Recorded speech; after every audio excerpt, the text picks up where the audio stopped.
So my name's Steven Gama. I'm told that I talk too fast.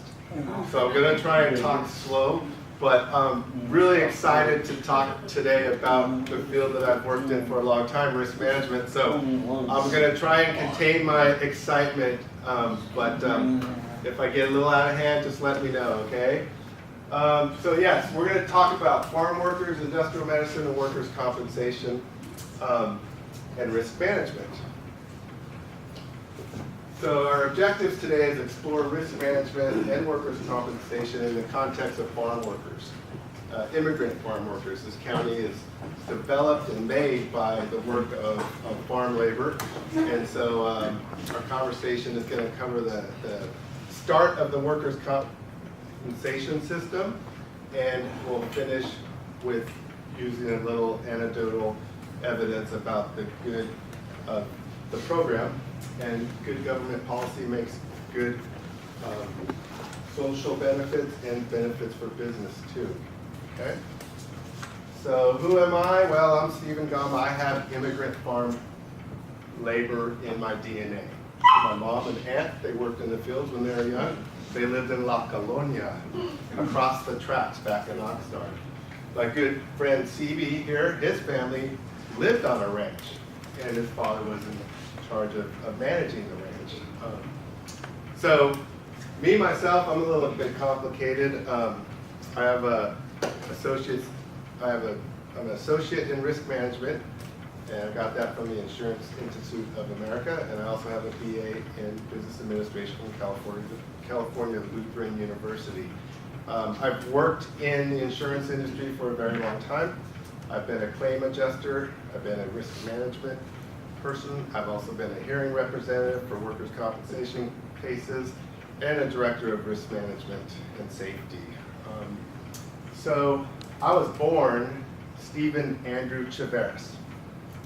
So my biological father's family were immigrant farm workers, and they lived in Colonia. And that's where I was born. So I also, when I was 18, I started working at 3M Company in Camarillo. And at 3M Company, it was really interesting. They hired 10 of us at the same time. So the first 2 days was all training, all safety. And so I was 18 years old, and I'm getting a world-class training from the world's premier of risk management, which is 3M Company. So I don't know if you know or not, but in Camarillo, you remember going up towards the grade, you look to the right, and there was that factory, right? It looked like almost like a mini oil factory. Well, that's where I worked. And what we did there was we produced the world's supply of floppy disks. We were doing like 30 million a month there. We also made data cartridges and reel-to-reel data storage tapes. So 3M Company was a company that, for peculiar reasons, got into the sandpaper business, and they mastered taking a material and attaching it to a medium. So if you think of data storage tape, it's plastic, and you attach a chemical, oxide chemical on it, and you make data recording tape. So as an 18-year-old person, I worked for 3M at a factory that was growing leaps and bounds in our monthly production. So it was safety, safety, safety. And what really inspired me was I was 18, and they wanted to hear what I had to say once I got on the assembly line, because we were growing so fast, we needed to grow our production. And how do you do it? Well, you want to grow safely. You want to smartly. So you listen to 18-year-old kids, and I thought, man, I'm of value to this place, and I just started working there. So it really inspired me to pay attention. So I thought the world operated like 3M. I was so wrong. So I went to school at the same time. I got my degree, and I said, see you later, 3M. And I went out to the real world, and I immediately got a 30% wage reduction. You know, now I have a college degree, and I was like, what did I just do? I should have stayed at the factory. So anyways, I took my experience and I developed safety programs for smaller companies. And then after a couple years, I got to travel to Hawaii and work for a contractor that did housing maintenance out in Pearl Harbor. So I thought, wow, this is cool. So I got to go to Hawaii and live there for a while. anyways, I eventually realized that I need to work in the insurance industry to learn more about the money side of insurance and workers' comp. And so I worked for insurance companies as a claim adjuster for quite some time, and then I moved around and eventually became a risk manager. And one other interesting note about risk management was when I was working on my associate in risk management, my instructor was Tim East. And Tim East was the head risk manager for the Disney company. So the first day of class was the first week after the cleat accident at Disneyland. I don't know if y'all remember that, but a cleat at the Pirates of the Caribbean broke and a patron got killed. And so, again, I felt super lucky that here I am in the in the presence. My teacher is a guy that's highly involved in risk management, happiest place on earth. Very difficult to keep it the happiest place on earth when people are getting killed in unfortunate accidents. Fortunately, that wasn't the norm. That was, something that just was a bizarre accident. And so, anyways, enough of that. So that's kind of my background in risk management. So Carlos H. Gama. This is my father. And he passed away, and I miss him every day. Excuse me. But I'm emotional because this guy adopted me. And he came to Colonia in 1959, Mom, I think. Anyways. So he came across the border in political asylum, I believe, in my grandmother's womb. So his dad was a doctor, and his family was fleeing Mexico from Pancho Villa, or that's at least the story as I know it, But so he was one of 14 children. His father's first wife passed away, and my grandmother was his third wife or second wife, I think. It's pretty complicated, but so Dr. Gama came to Oxnard in about 1959 or so, and he set up his office in the Colonia, and eventually he got to deliver yours truly. So he was my doctor before he was my dad, and very grateful for that. My biological father. Parents were immigrant farm workers, and he became a librarian, and he also was the guy that drove the bookmobile around the county, getting people to learn. So it's really interesting when you talk about immigrant farm labor and their families. You see that, yes, we started off as immigrant farm laborers, but then we grow into real important positions in the county. One interesting thing about being Steven Gama is all the time, even today, I run into people that say, Gama? Yeah, do you know Dr. Gama? I said, yeah, that's my dad. Oh, he was my doctor. I go, yeah, well, he was mine too. He delivered me. So his office was in Colonia, and so most of his patients were immigrant farm laborers. And we'll get a little more into it in a second. But my dad was a jokester too, and he served, interesting enough, he finished medical school and he was too young to go on to do his residency. So he went to the Air Force for 2 years, and then when he came back, he went and completed his residency. So on my biological side, back in this room, there's a person named Bob Chaveris, and he became a colonel in the Air Force. And again, his parents were immigrant farm laborers. So just goes to show you that, we start in the fields and then we graduate into more important things in life. So real quickly, risk management process is to identify problems, try and develop a solution, and then try to implement it, and then you monitor the results. So I made implement and monitor really big because we're going to talk about workers' compensation and the development of workers' compensation and how it started and its implementation and the good things that resulted as a result of it.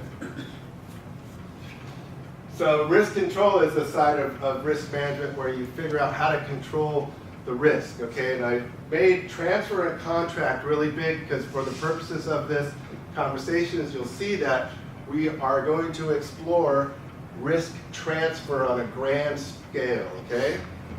So bear with me, it's a little bit complicated. So in 1911, conversations started to develop about this concept here of the assumption of risk doctrine. So what that was the thinking of the time was that, look, if you come work for me, I'm giving you money, and that's all I'm giving you. And whatever injury or condition you develop as a result of this work, it's your problem. Take that consideration I gave you and finance your own health care or injuries or whatever. So you can see that employers really had no incentive to provide for safety. And good human nature probably prevailed, but there was probably a lot of employers out there that really just didn't care because there was always bodies ready to come and work. And if you think about some of the major projects of the day, the Golden Gate Bridge, the Sears Tower, you can read about it and you hear about, 37 people died on this project. And so there were, prior to 1913, there was no workers' compensation laws. So if you were injured or killed on a job site, it was a courtesy call home, hey, so-and-so's got a problem, you've got to come get him out of here because we've got work to do. So the mentality of the day was, look, I'm paying you, you're responsible for your own injuries if you get injured. It's your problem, move on. And so the assumption of risk doctrine, it insulated employers from financial responsibility from injuries of their employees. So you could recover for damages, but you had to sue your employer. And back in those days, there wasn't Larry Parkers out there, and there wasn't, you couldn't make a phone call and a guy would say, I'll handle your case for no money and you pay me if we get a settlement.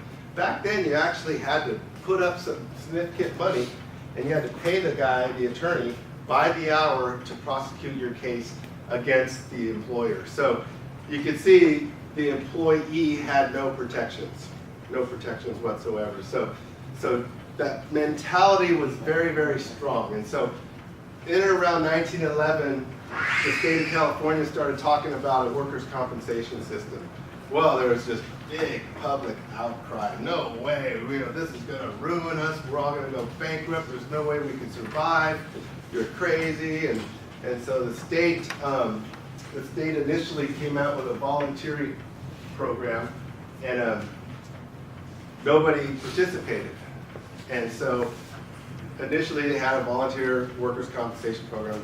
Nobody wanted to participate, so it was running flat. So the legislature said, we gotta get beyond this civil negligence thing. We have to get employees covered. And why do you think that was?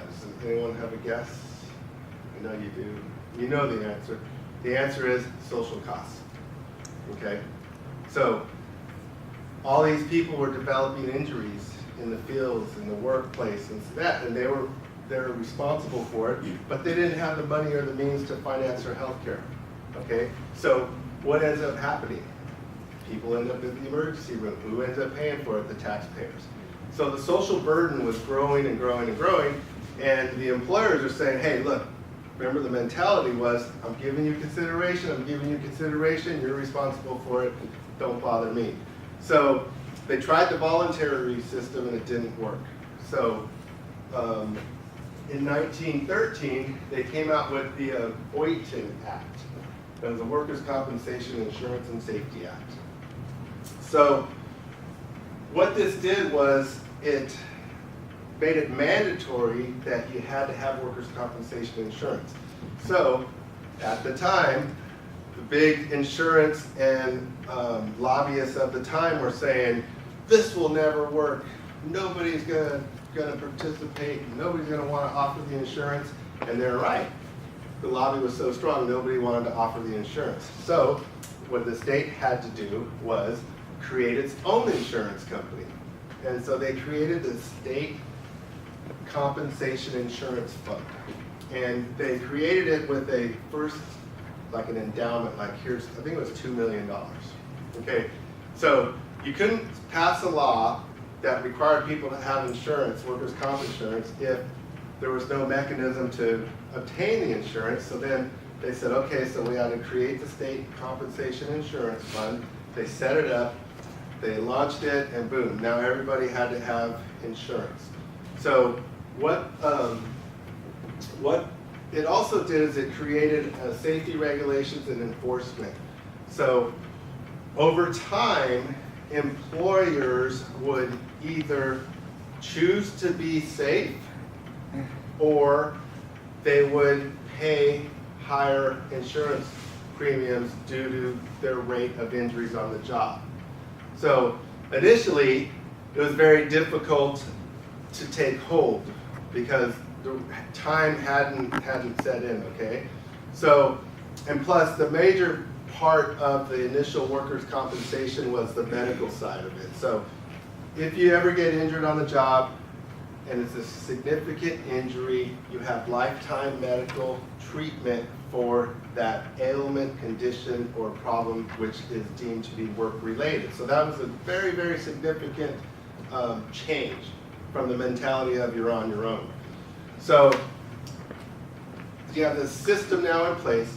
Everybody's required to pay into it, and then the good performers will be rewarded with lower rates. The bad performers will be penalized with higher rates. So competition, and it sets up the conditions for safety and risk management in the workplace. And so it made the employers responsible in not directly, but indirectly through the insurance program. So kind of complicated. I'm sorry if I'm getting ahead of myself. So remember we talked about risk control. So this is a classic example of transferring liability. So with that one act, they transferred the liability from the workers to business. So now the workers were no longer responsible for any work-related condition or injury that they incurred. Now it was a responsibility of the employer, i.e. insurance. Now initially it was the state compensation insurance fund was the only insurer in California. And within a few years, private insurers realized, hey, we could make money at this. So they started coming into the marketplace offering workers' compensation insurance. And so the state fund initially was like 100% of the market, and then it was like 90% of the market, and then it was 70%. But for the most part, it retained about 67% of the insurance market. Up until recently, I think it finally, for the first time, has dipped below 50%. But the state compensation insurance fund is a great example of government doing something worthwhile. And it paid for itself. It's paid for itself, and currently today it's still in operation, and there's a lot of private insurers involved in the workers' compensation market, which is really, really exciting for people like me because it gives us a place to work. So when the system is developed, it's a no-fault system.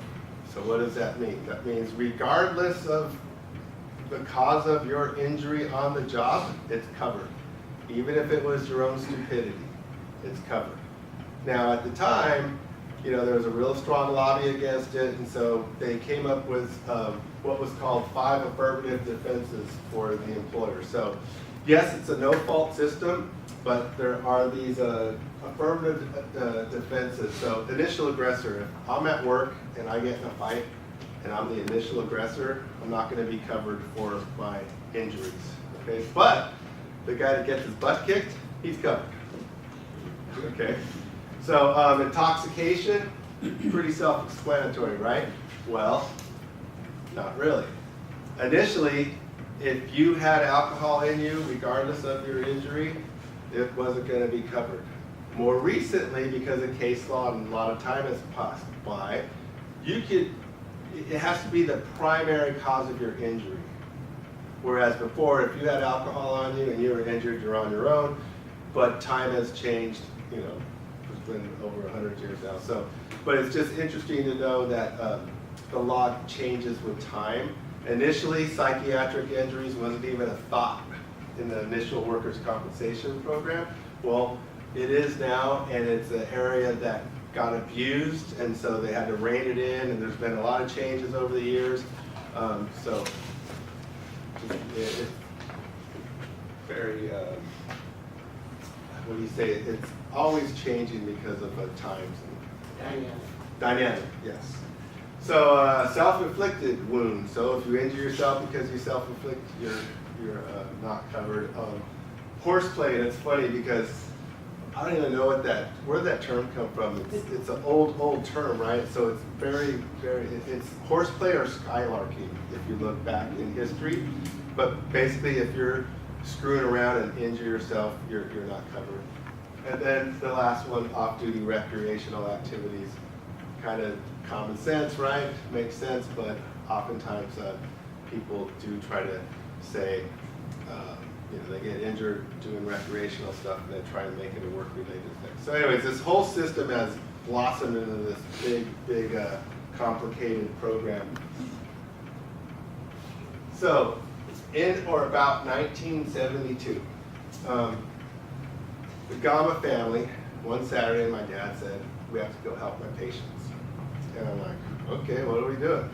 Well, got a couple elderly farm workers that can no longer take care of themselves, and we have to go and help them move out of their house, and it was in El Rio. And so we go over there, and there's these two little old people walking around like this. And I'm like, Dad, what is wrong with them? And then as I think back, I remember seeing a lot of old farm working people walking around Oxnard like this.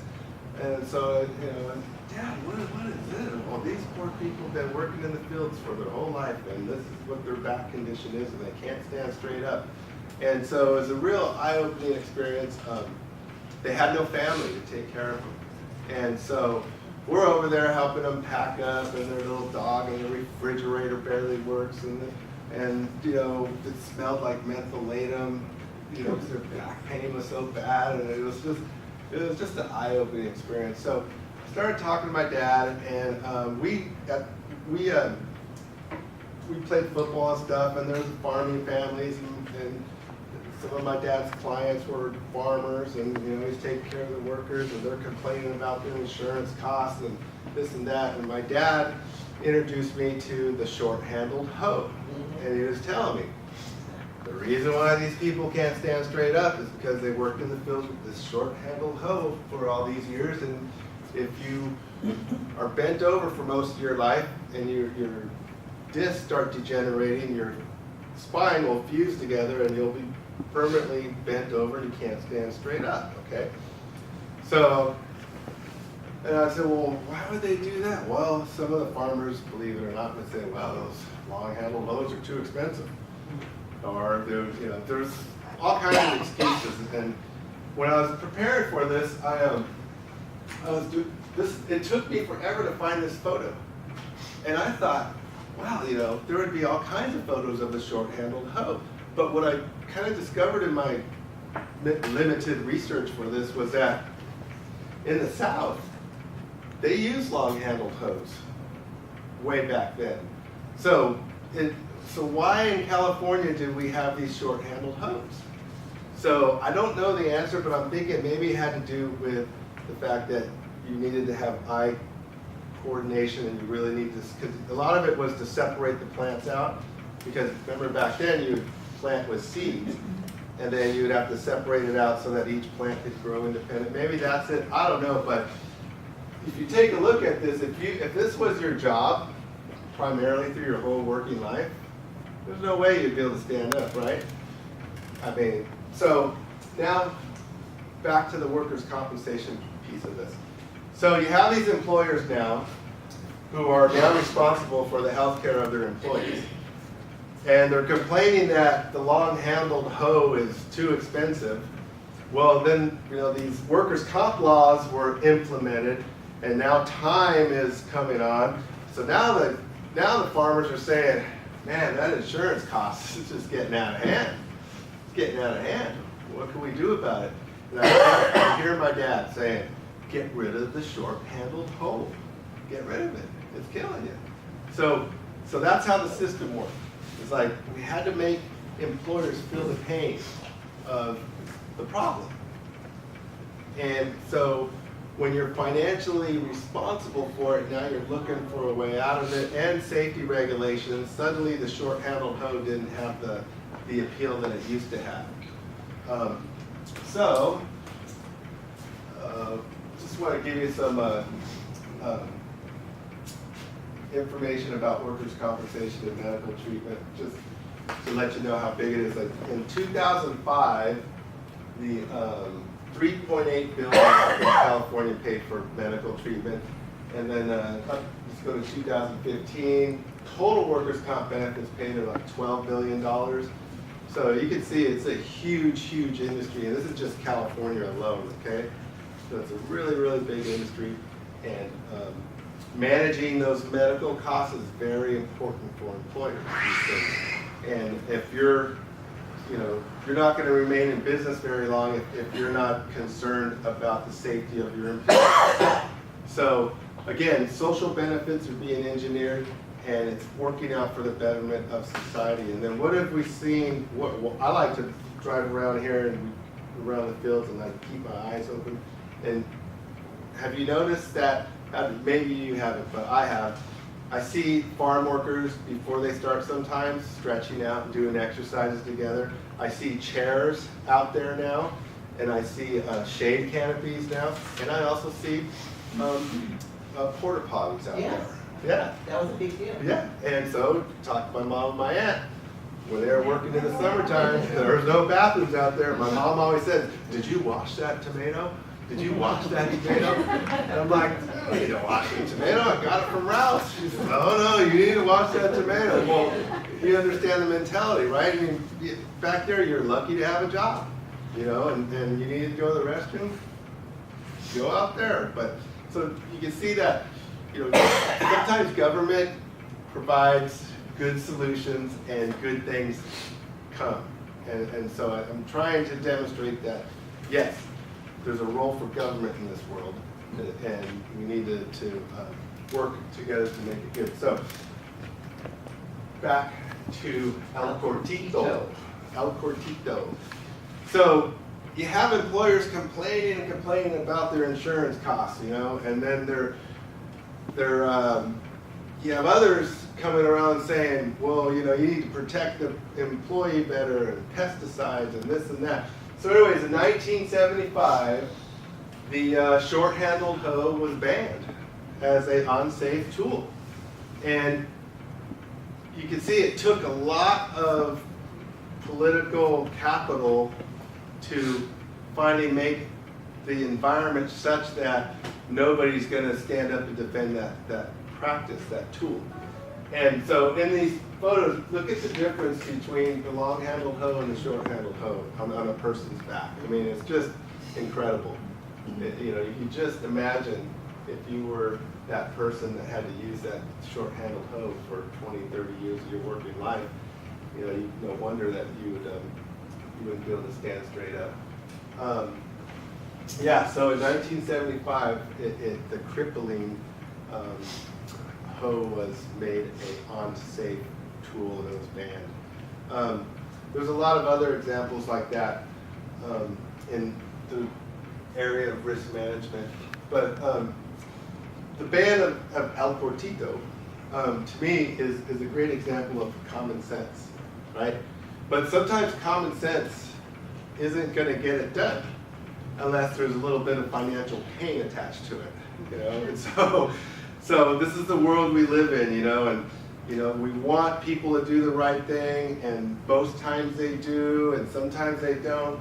But when you make a system, you want common sense to develop it and to make it so obvious that who in their right mind would use the short-handled hoe today, unless you want to have some back pain associated with it. So in risk management, a lot of the things we work on is prevention. And back pain is inevitable if you do a lot of labor, manual labor as they call it.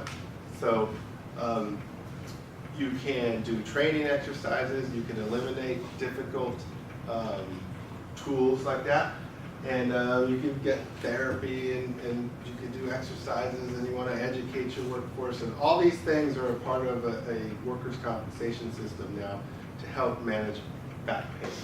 Because it's something that we're all going to, I think we all probably have back pain, right? When you get old enough, yeah. Yeah. Yeah, so, yeah, common sense is quite invaluable. So, Steve, yes. did you run across Cesar Chavez in his role in getting rid of that? Oh, yeah. And, you know, it's funny because Cesar Chavez was very instrumental in a lot of the ban on El Cortito. But there's a, you know, when you have an established way of doing things, and you have two sides, is what I'm saying. So he would be criticized for a lot of things, but you're not going to criticize him on this short-handled hoe. Because, again, it just made it so obvious that this is the problem. But what often happens with the messenger? You shoot the messenger. Well, we speak a lot of him today. Yeah, so he was very instrumental in a lot of... Because he worked in the fields and he knew what it was like. Oh, yeah, yeah. You know, and it's interesting, too, because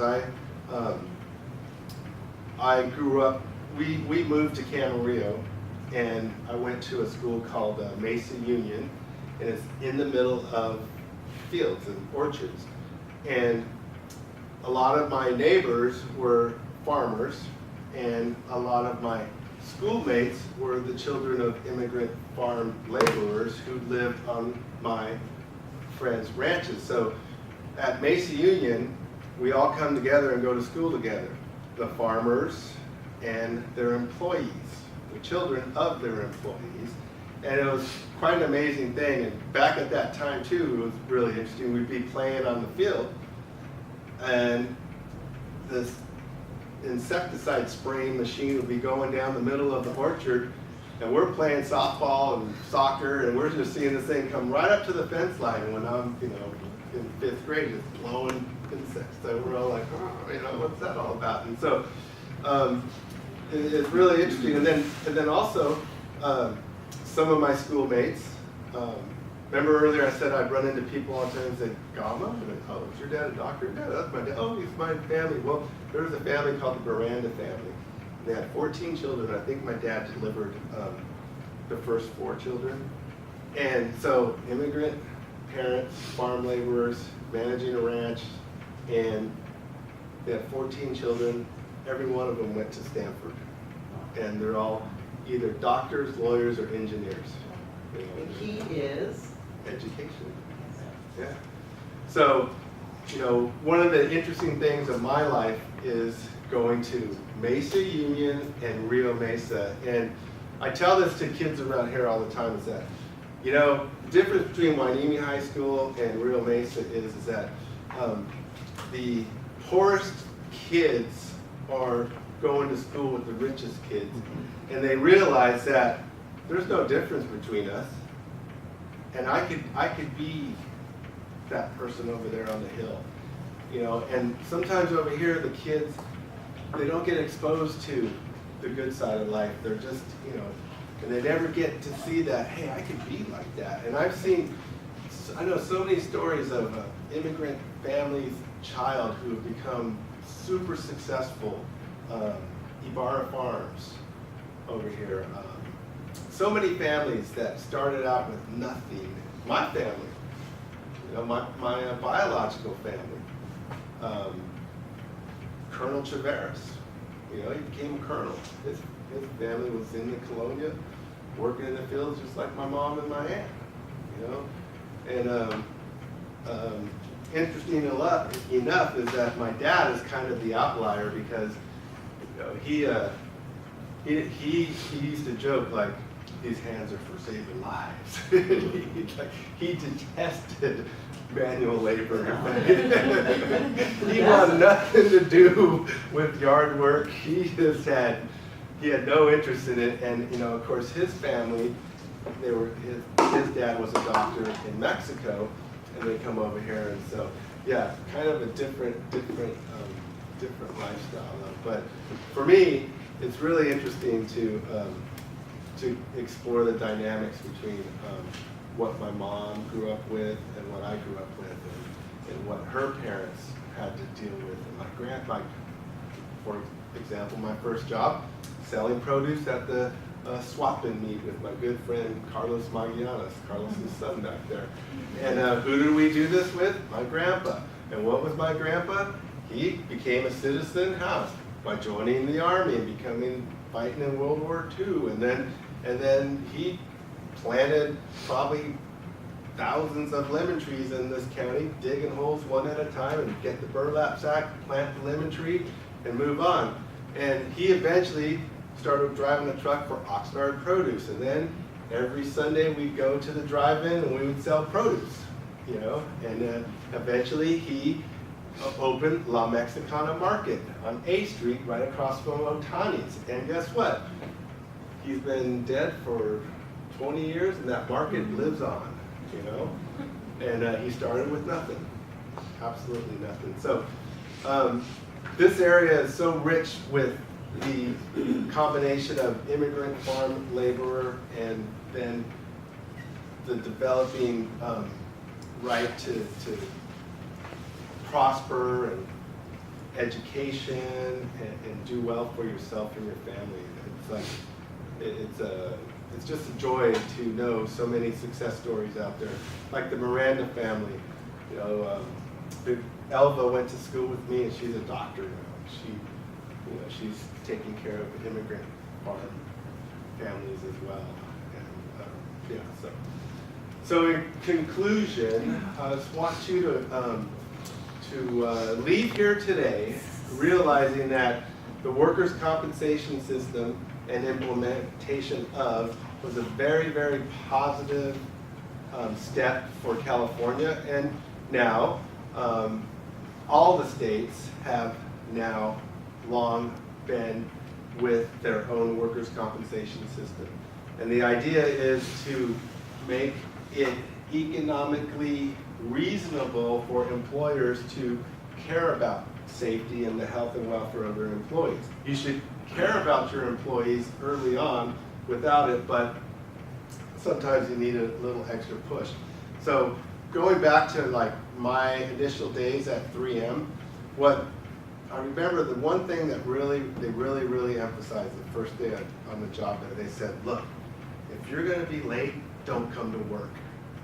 What do you mean don't come to work if I'm going to be late? We do not want you to come to work if you're going to be late. Why? Because we don't want you rushing to get to work on time. So if you're going to be late, stay home, phone it in. And so their mentality, and they would say things like, see that pallet right there? If you step on that pallet, you're going to get written up. Because too many people break their ankles stepping on that pallet. So they had all these common sense things. And then at the same time they said, but when you're in your job and you're working your machine and pushing the product down the line, we want to hear from you. Tell us what's going on, because our growth rate was so strong. When I started working there, we were doing 270,000 data cartridges a month. When I left after 4 years, over $500,000 a month.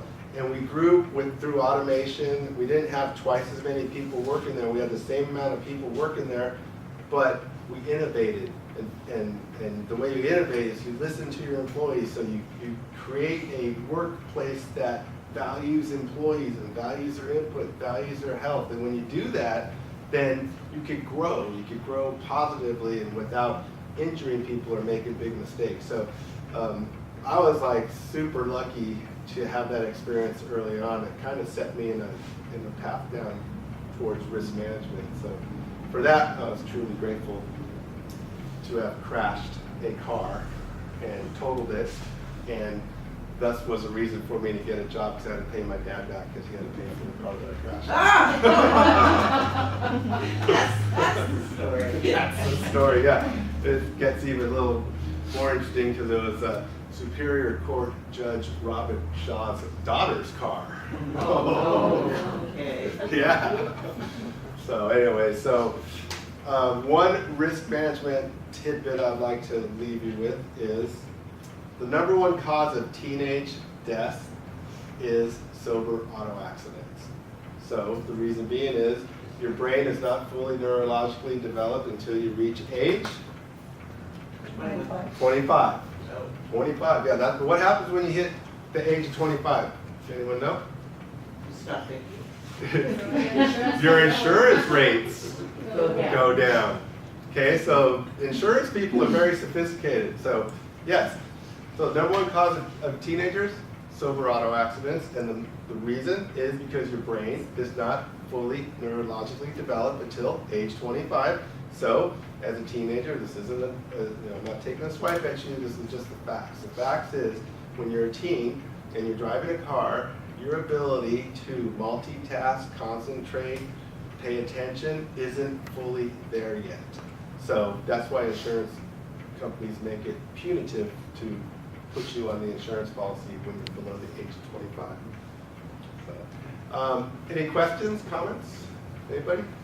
Yes? Especially boys are, huh? Yes, especially boys, Yeah. trust me, yeah, look at, I crushed one or two. How do they decide whether they're going with the state insurance or private?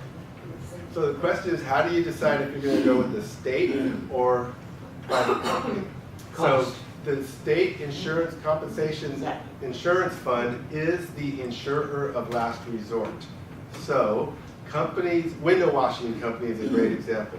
Nobody wants to provide insurance to window washing companies because it's very dangerous. So the state insurance, the state compensation insurance fund has to provide insurance to that.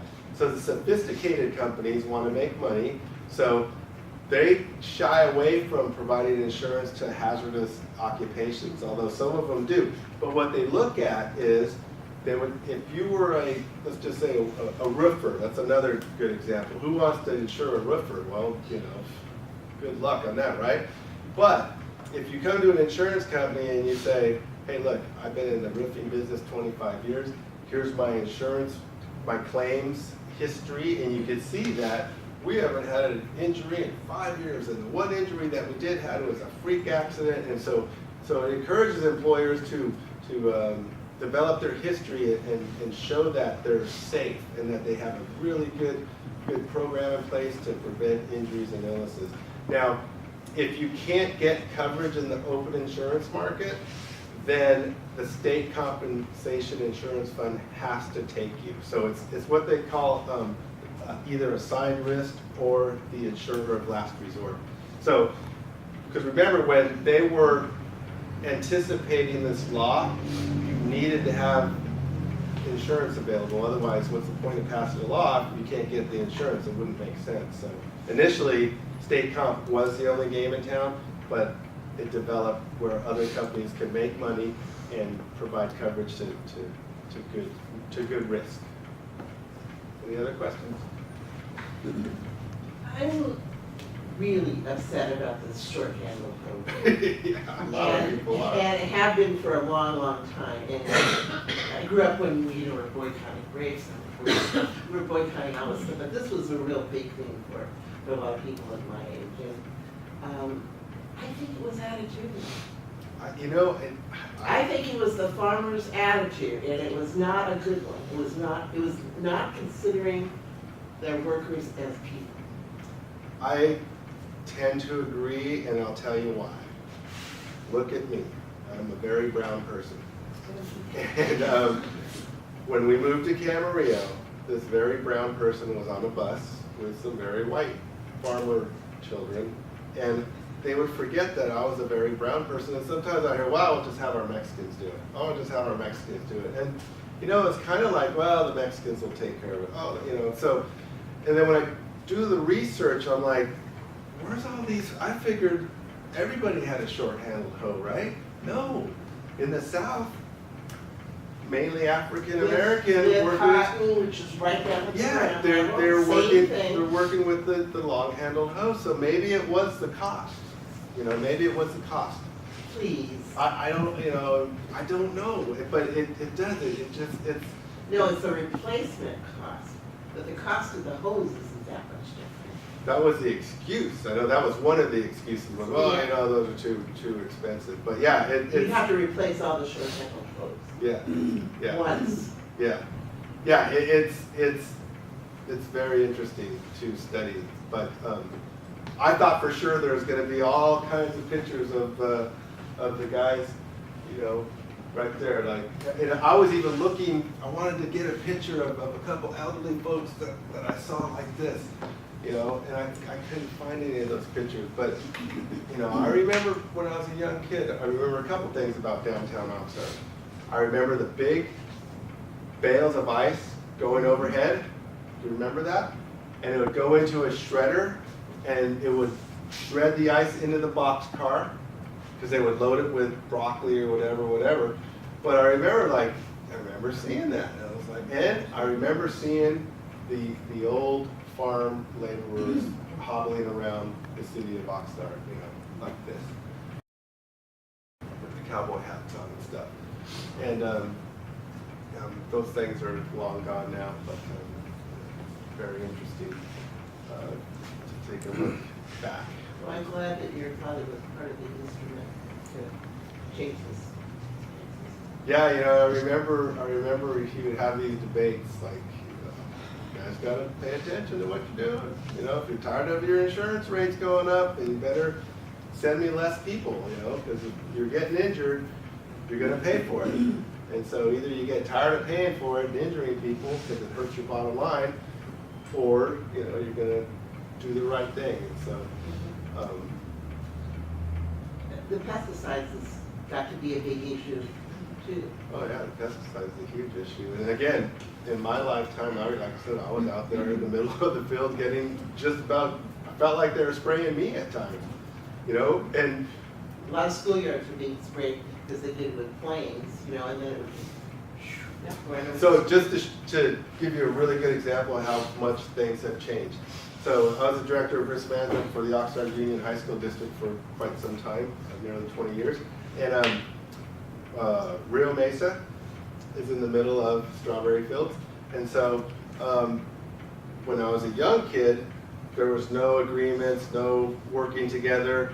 But when I was the director of risk management for Oxnard Union High School District, the farmers would come knock on our door and say, okay, give us your schedules, because they don't want anything to do with children. And so, they knew it was bad. Just the optics is bad enough, but, a hypersensitive kid with asthma, things like that. So we had agreements with the local farmers where, they would only spray on weekends. They would, even if we weren't there, they would stay 200 feet away from the fence line. And so there's a lot of agreements in place to try and to mitigate and manage the risk, so to speak. But yeah, yes. Another place is the mobile home parks. Yeah. I can think of two of them that have fields right next to them. Yeah, and it's funny, I had a farming family, rice and woolly, and DDT was a major pesticide used. And Joe Mulhart was in his 80s, and he was telling me a story. He says, my sister was going to get married, and it was just one of those, it was in the summertime, and it was hot, and there was a lot of water. And he said, the mosquitoes were just out of hand, and the wedding is tomorrow. And his dad called in a crop duster of DDT, and he said there wasn't one bug anywhere. But again, that was the mentality back then. We didn't know. I mean, it's kind of silly now to even think, well, how did you not know? You wiped out an entire population of mosquitoes for your wedding. Not one fly around to bother anybody. But yeah, since then we've learned quite a bit. DDT was a great example of Roundup. Yeah, same with Roundup too. But DDT though, remember what DDT did to the pelican? Almost wiped it out. So going back to the risk management process, the last step is monitor the results, and that's what we do in risk management. And we always able to say, at the time it was a good idea, but now we know better. And just to give you a more recent example of the risk management process, right out here, out there. About a month ago, the city installed in, for the first time, some flashing lights and some signs that are nice and visible, and a crosswalk. The crosswalk was there, but they put some reflectors and stuff. But we sit here and we see this intersection and go, man, that's dangerous. We gotta do something about that. So the process is identify a problem, come up with some alternatives, select the best alternative, implement it, and monitor the results. So they implemented this new crosswalk, and you hit the button and lights flash. And man, it's really improved safety on this corner. So that's a really good risk management. Make those truck drivers slow down? Well, that's what we're hoping for, because we spend a lot of time here, Larry and I, and Beverly, and I'll tell you, sit out there long enough, you see some things that'll just make you go, it's really, really interesting. So. I was there one day and there was a woman with 4 kids trying to cross that intersection after the lights were put in. Yeah. And she pushed the buttons and the lights flashed and nobody stopped. Yeah, so. She did that 3 times and finally whenever she got tired of pushing the button and when no cars were coming, she finally got to cross the street. Yeah, yeah. My idea is, and I always believe it, because sometimes the other day I was coming and people were crossing, the lights weren't even flashing there by windows. Weren't Yeah. even flashing. Yeah. But they should flash red, not yellow, because nobody stops. I've seen it many times. Well, so this brings me to one last final point is, if you see something, say something. And, contact the city, and if enough people start voicing, hey, you might want to check this out, somebody's going to get injured, that's a great way to start the process, the risk management process. Yeah, there's a lot that we could do to help each other and build a safer community, and one of the best things we could do is communicate neighbor to neighbor and prepare yourself for disasters. Don't forget to leave with the book. Thank you, Steven. Thank you, sir. We'd like to recognize our filming person, John Sharkey. He's Professional. retiring from the city We're gonna council. pass the hat. And in case you didn't know, Steve's running for city council You're not along gonna with say that. and Rich Rollins. You can't say that. So, Some public building. Okay, good. Would you like to pass it? so I'd like you to remind you that next Saturday, John Sharkey and Dr. Gooch will be having a conversation, and it should be really good. It'll be 11 o'clock next Saturday. And thanks, Steven, for... You guys have something every Saturday? Just about, like 3 a month. We just drove by, happened to drive by and made a U-turn and came back. Did you enjoy it? What's your name? My name is Gina. Hi, Gina. You look familiar. Thank you all for coming. Yeah, what's your name? This is your daughter? No. Come on. Ingrid. I would like to share with you that my grandfather did this there, and in Mexico they're rich, like land and farmers. Yes. So he came here and he worked on it. And so one of his brothers was here already, and we came during the